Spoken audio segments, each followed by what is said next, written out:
Okay, welcome everyone. We've got a Raspberry Jam panel now. So Raspberry Jam's community events, supporting members of the community to get involved with and further their interaction with digital making and opening opportunities to more people to get involved. So Raspberry Jam is a great thing. This is essentially like a huge Raspberry Jam, a big gathering of all the people who go to Raspberry Jams around the country. We've got a few different people on our panel who run jams in different areas of the country. So we've got Keris, who runs the jam in Staffordshire, Les, based up in Blackpool, who attends a lot of jams in the Northwest and runs the Blackpool Jam. And we've got Grace, who runs events and all sorts of different things around London, but particularly the South London Raspberry Jam. So I've got a series of sort of different topics we're going to talk over. So first of all, as part of by way of an introduction to each of you, tell us about yourselves, how you got involved in organising Raspberry Jams, and what sort of led to those things, and why, importantly, you decided to take the initiative to run your own Raspberry Jam. So we'll start with Keris. So originally I went to Preston Raspberry Jam, which is about 80 miles away from me, and that was on a Monday night after school. And I decided that isn't really, can't really do that, especially with GCSEs and stuff coming up. So what I decided to do instead was run my own Raspberry Jam, which is currently going really well, and I started in February 2016, so just been running a year now. Well, I started jams because I've been to quite a few around the UK. So one of my jobs is I write about Raspberry Pi quite a lot, you might know.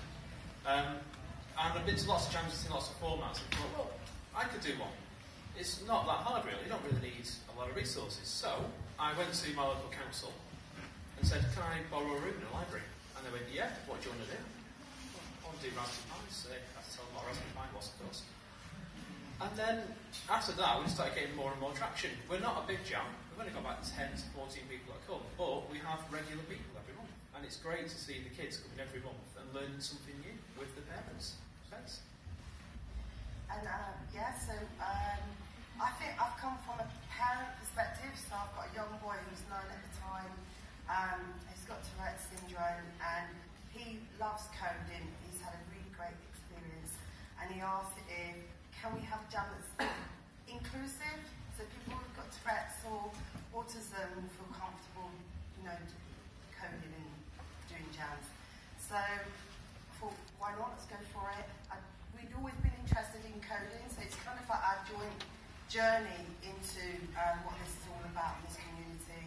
So I have got zilch background in coding or programming developing, but thankfully all the people around us have lots of experience, and it's been great. So we just run autism Tourette's friendly jams, and we start, sometimes it's 70, 80, 90 people come. But now we're kind of looking at how we've had people that have come to our jams, all of them. We've been going for about 16 months, and we're looking at those people who've done quite a few jams and what's the next stage, and we found out the next stage is really difficult, doing projects and kind of finding ways of adapting what they've learned from worksheets and doing workshops to building things. So that's our next move. And like we said, actually, it's like we're getting a whole load of regular young coders. Ours is 5 to 15-year-olds, and we're starting to meet once a month in our local makerspace, which is fantastic. And we're getting lots of interest, and we're at the moment about to put in a proposal with the Tate Modern to do some work with them as well. They are really excited about the digital coding community, quite rightly, and the community links that we've made, so they want in on that, and it's a very exciting time, I think, for all of us. Okay, so start with you, Grace. What do you do at your jam? What activities do you put on? Yeah. So it's evolving. So to begin with, it was very much about that introduction to coding, at that first level where people don't know what it means, what it's about, and we did Minecraft hacks, we did physical computing, where they learned to light up an LED, coding in Scratch, coding in Python, We did Scratch as well, games, video games. Is this somebody running a workshop, or is this sort of individuals having a go at something? Actually, workshops. So we had set workshops, and then we had people like Kano coming in, running workshops, build your own computer, and playing with their stuff. It's evolved now, so now we're looking at some amazing people out in the community coming in and teaching things like Unity and Game Maker, and hoping to get some people from YouTube or Google to come and do some really high-end stuff and kind of challenge what people perceive young people can do and achieve. So we're all about that, and it's changing now. So now, actually, this next phase, this next 12 months, is about young people themselves becoming mentors and then deciding what they want to learn. Quite exciting. Cool. Well, at Blackpool Raspberry Jam, we haven't got the space to run workshops as such. We've got a really small room, so we have very infrequent workshops, usually from some guy called Pete Lomas. He's doing a quiz. Mainly we have a lot of machines set up. We have a lot of Pytops that have been donated, and we have these machines set up ready for the kids to hack. And we have some Code Club resources, some Raspberry Pi resources, and some bits and pieces we put together ourselves. And we let the kids play with those. If there's any children there who want to learn something different, we sit down, we work with them and work out their problems. So we had a young lad who came from his dad and granddad who built a robot. He built a kit from it bought online, and there's a problem with it. The gearing wasn't right in the motor, but he didn't know that. He had lots of problems. So it's a process of elimination. He used to fail first attempt at learning. So we looked at the problem. Why is it not working? Try this. That didn't work. Fail. Try again. That didn't work. Fail. We spent a good hour and a half. He took it home. His granddad went, oh, the gearing's not even right. We went through that process and helped each other and learned something about the gearing of motors. So it's not just all about electronics or programming. It's about problem solving. And that's one of the main activities we've got, helping the kids and the adults problem solve. Candice, what do you do at your jam? So generally we sort of have, again, lots of machines set up and people can come and do what they want to do. We don't really, it's sort of me running it by myself at the moment. As I said, a lot of people are interested in it around the area, but then it's hard to get people to try and do workshops and try and do stuff, and then you're trying to get everyone in one venue at the same time as well, which isn't always easy. I'm sure people here both know. So it's quite enjoyable, and we have, I work with the Code Club and I work with Rebel Makers, so we're at the library as well, so we're all at the same place, so we can share equipment as well, which is quite important because it can be really, really hard to get equipment when you first start off. So that's fantastic, and yeah. So you've already sort of touched on little difficulties and things you've come across and how you've resolved them, but do you have anything else to add into that? So do you want to start first? And what difficulties have you had and how did you solve them? I have to say, with the fundraising, we did a crowdfunder, and it just for 2 weeks, and we managed to get £1,000. But then at the same time, we got a lot of people got to know what we're doing and got things sent to us. But to be honest, with that £1,000, we bought 10 laptops, these little monitors that you can plug the Raspberry Pis into. And seriously, we can do a jam now with very little money. We don't need much money now. So I have to say, don't go over the top with getting money from people, because then you've got to deliver. You feel there's a bit of a pressure to deliver as well. So I would say, especially libraries, they have computers and things as well. I really think you don't need lots of money. That's my experience.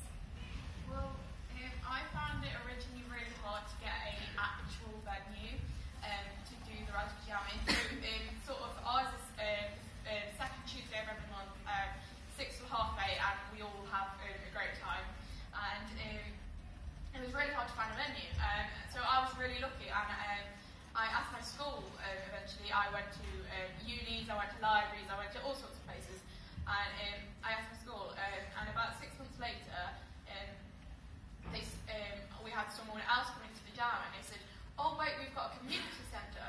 So we went over to the community centre, and we had a great time there. And also at the school, we didn't really have internet because obviously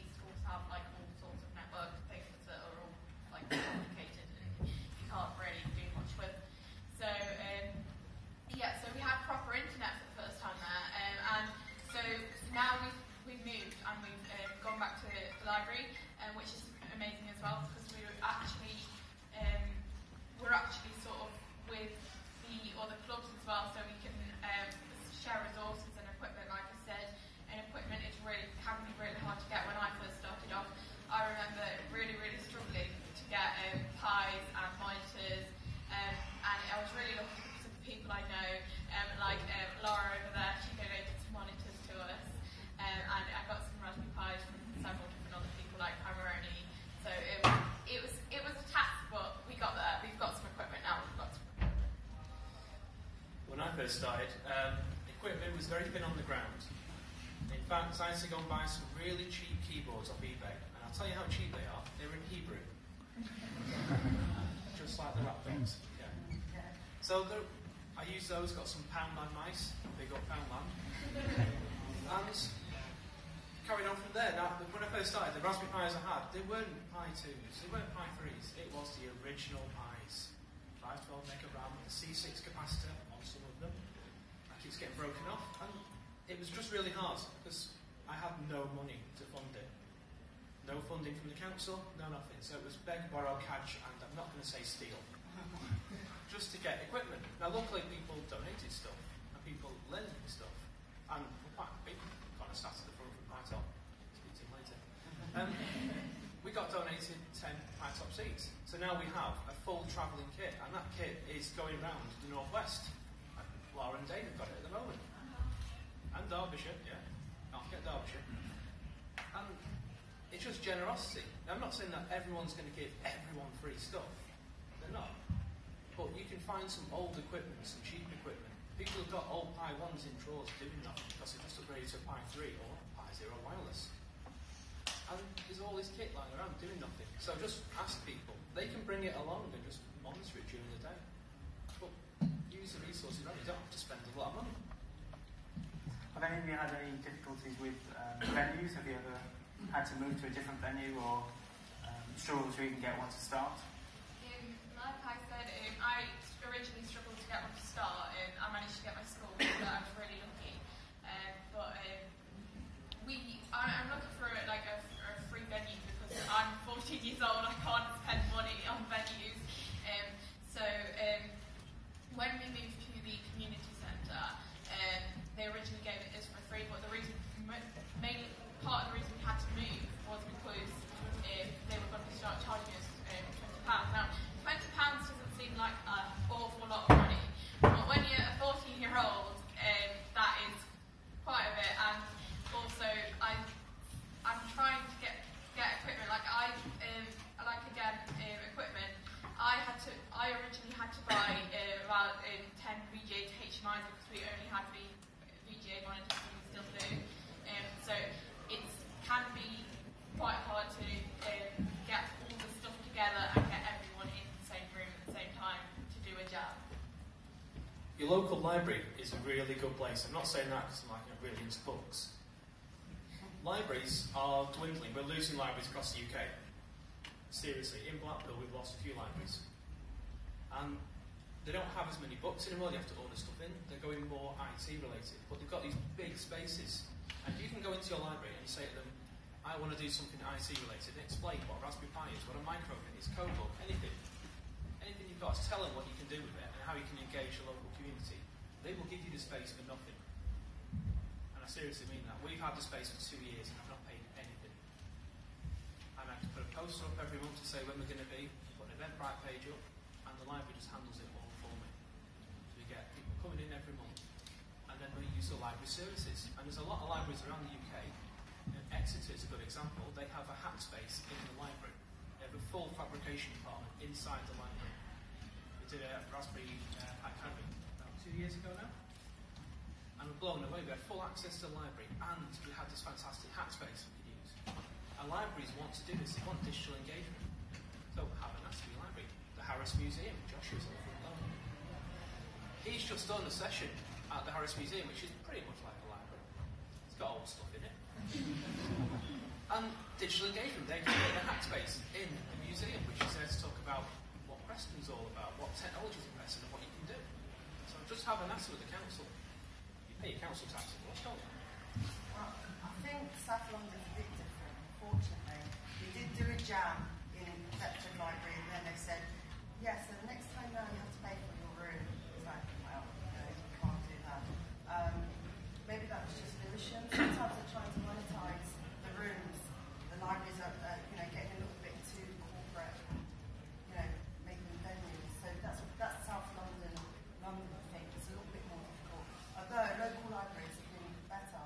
There's a few of the good venues that you could choose, and they just start to say, oh, can you pay? And it's like, we can't at all. If you can demonstrate that you're doing something good with social aspects, give them something that's going to hit their budget. Say, oh, we're doing this digital engagement with children and adults, silver service, that sort of They loved it. They said, yes, bring them all in, but you still can't pay for the room. But I think that might be one-off. You know, like, you get different experiences. And when we tried that, even though they loved the event, we brought 80 people into the event, and they loved it, but they were saying, well, okay. So sometimes you can get a bit of resistance, pockets of it, but then the local libraries said, no, come and do the Code Club with us. So where the big corporate response can be a little bit negative sometimes, you can kind of sideline it to go to, we went to the Catford Library rather than Lewisham Libraries, and they were like, oh yeah, do it here. And they understood all the value of that, and bringing in more readership, people to come in and use the library. For us, we get our big events hosted by different tech companies. It's a bit hard because you've not got very much control of the layout and how much space you do or don't have. So that makes it a little bit difficult. For bigger events, I think libraries are much better if you can get through this idea that they want to monetize everything. It's talking to the right person. Yeah, okay, we have to work strategies. We'll get them. Yeah. But at the minute we're at the South London Makerspace, and Sam here has been doing some AstroPi stuff with us, and her husband Rich is a member, and we've just found our natural place now because they love the young kids coming in doing stuff and making, and we just get access to lots of amazing people. So we found our natural space for the young pioneers. But like you, it's like a smaller group now. So we do our big events to get people in, but we've got a smaller group, and we found a lovely space that do value what we're doing. That's a really interesting point. That kind of brings me to the next question, which is about how jams grow and how they develop over time. Not just necessarily going from a small venue to a big venue, but how they can split up into smaller groups and provide more opportunities for more people in the area. So that's a really good example. Do you have anything, Les? Yeah, we haven't had growth as such. We go from about 10 to 20 people, but we deal with it in interesting ways, we'll say. We'll split up the sessions and run parallel sessions. So some of the kids that want to do Scratch can run through Scratch. Some want to do Python or whatever. If we go bigger, we have access to another room, which is a classroom. It's very rare that we actually use it because we don't hit the number. Now the council's very good. They let us just take the room whenever we want it. But then we've got the problem of how do we advertise and get the growth of people coming in. So I can advertise on Eventbrite and on the web, and the people in this room can see it. You're all on the web, you all know what it's about. But the people that come to a library generally are using the computers in the library. So they're not going to come to a library to learn about my jam by the web. They're going to see a poster when they walk in. So it's not the marketing, I hate that word. Just the advertising of the event is really difficult because you don't know how to pitch it, how to get as many people as possible, but also keep it to a number that's going to make sure that you've got enough people to manage that room and manage the people in there for any problems. So I'm sort of, I don't know how to describe this, but I went to Preston Raspberry Jam, like I said, to begin with, and I then went and made my own. I didn't do it straight away. My dad is fantastic, and he takes me to Preston. He takes me all across the country, and he's very often called a taxi service. So anyway, we went up, and I said, I want this community to grow. It's fantastic. There's people making and doing stuff, and then and sharing it with everyone else. It's fantastic, and that sort of gave me the idea of I want to make my own, and that's sort of why I do it. I want to inspire the people, like Preston inspired me to do what I'm doing today, without going to my first random jam in Preston, or any of the other random jams. I wouldn't be here. I wouldn't be sat here now, and I couldn't imagine that, if I'm perfectly honest. So it's really important to inspire people as much as you can, wherever you are. So just conscious of the time, so we'll just wrap up with the final question. So just really quickly, have you got any tips for somebody who wants to start their own Raspberry Jam? Can I just say one thing to add that? To me, it's about access. Who's coming to your jams? Look at equality and diversity. Don't just convert to the converted. You really need to think about those people that can't get to you for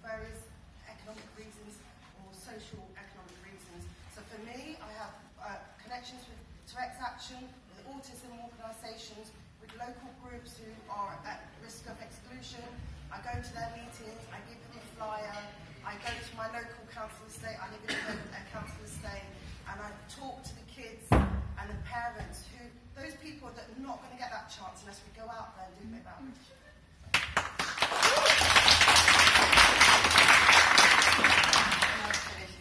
Okay, so Carrie, any tips for people getting started running their own Raspberry Jams for the first time?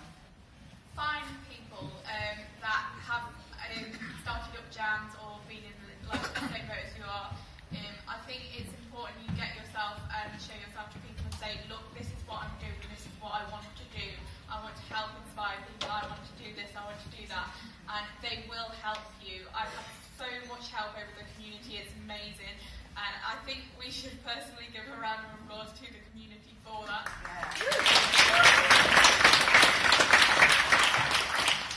Les? I think visit as many Raspberry Jams as you can. Don't just go to the same one every month. Go to Preston, Manchester, Blackpool, go to Kendal. Obviously, you can live in places, but if you go over there, just go different places. You'll see different ways they're done. There isn't one way that a jam works. There's multiple ways because there's multiple people running them with multiple ideas. You can have a look at their ideas, steal the best ideas, take them, run them for your own jam. Have a go. And for me, I'd just like to say, immerse yourself in the community, go to all the different events, like you said, because that's where you see what's happening, you get to understand the community. And then the other bit of advice, just do it. Don't even think about it, just set one up.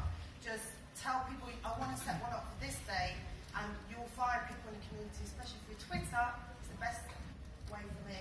And just go ahead and do it. If you get 10 people, right, and a couple of computers, and 4 people have a great time, you've started a jam. Just go ahead and do it. I can't remember what I was going to say. That was it's fine. It's fine. Go and do it. And like I said, go and find other jams because there's every jam. There's no jam that is the same. Every jam has a tiny bit of individuality, and you can make that happen for your jam. And it's amazing. There's no jam that's the same, and that's what makes a jam, the individuality of it. Great. Okay, so we're out of time now, so it's time for the next talk. But we're all moving up to workshop room 4 in J3 for a Raspberry Jam organisers meetup. So anyone who is involved in running a Raspberry Jam or helping at a Raspberry Jam, come along, get involved. Anyone who wants to start their own jam, it's going to be the best place to sort of get tips from all these people. This is the one time in the year when we're really all together. So we're going to be sharing ideas, and we're going to be in there for a couple of hours, but it's kind of drop in. So if you want to stay for Seb's talk, which I'm really gutted I'm missing, I invited Seb along to give that talk, and then my meetup is happening at the same time. So if you want to come over, drop in any time, and we'll be discussing all things jam. Okay, so thanks to everyone on the panel.